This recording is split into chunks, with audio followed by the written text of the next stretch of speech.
Bring Her Back is out in theaters, new horror film from the Filippo brothers, follow-up to their smash hit Talk to Me, which came out in 2022 and is one of my favorite horror movies of past years.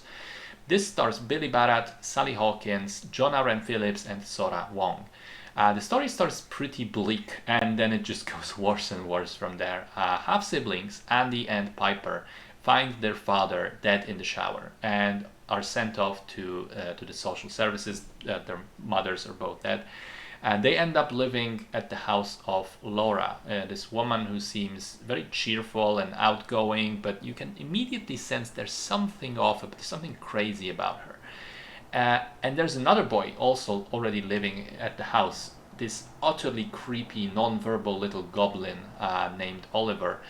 And as time goes on, it becomes clear that whatever Laura is up to with regards to Oliver it's no good, and there is some fucked up shit going on at the house. So, as I said, Talk to Me was phenomenal, and I think this is a small step down, but still a very good movie. The things that I like most about it are the unnerving, slow burn atmosphere, the fact that the movie treats the audience with respect in terms of not over explaining things. In fact, some aspects of the plot are not discussed explicitly at all, and either you piece them together and fill in the blanks, or you just don't.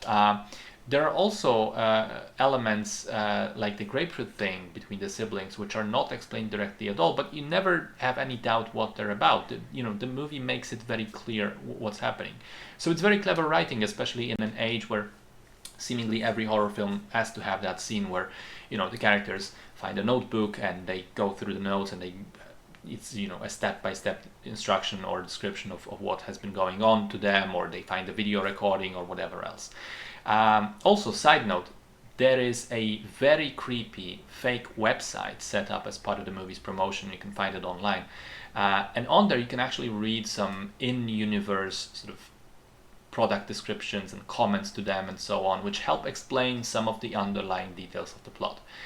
I also liked how the movie ends up being about a ritual, an occult ritual, but the person performing it is not some expert in the occult. Far from it. Laura knows fuck all about what she's playing with, and a good half of the dread comes from not thinking about what happens if she succeeds, but rather what happens if she doesn't, what happens if she can't control the forces that she's playing with. I think the cinematography is very good, and I like the repeated usage of the circular motif throughout the film, which fits the plot also very well. And final point, the performances. Sally Hawkins is fantastic, but the movie belongs to Jonah Ren Phillips, who plays the creepy kid. He is sensational in it, and also the makeup and prosthetics on him are fantastic. The three things that I'm not 100% sold on.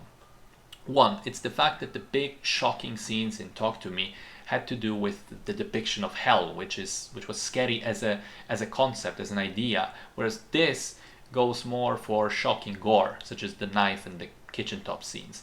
And I think that is less subtle, which is something I always enjoy a little bit less.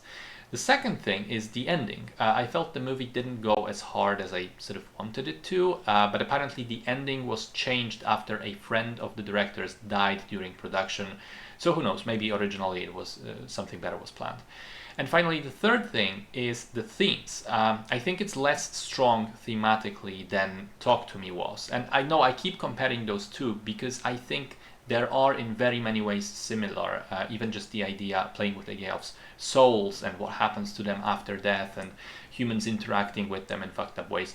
So in Talk to Me, the movie was very, very clearly a metaphor for drug abuse, substance abuse, whereas this film tries to do two things at once. One is processing grief and learning to let go. The other is a cycle of abuse and how trauma from a parent can lead to a child also sort of lashing out and having similar problems. And by having to split time between the two, I think neither of them was explored as in depth as they perhaps could have been.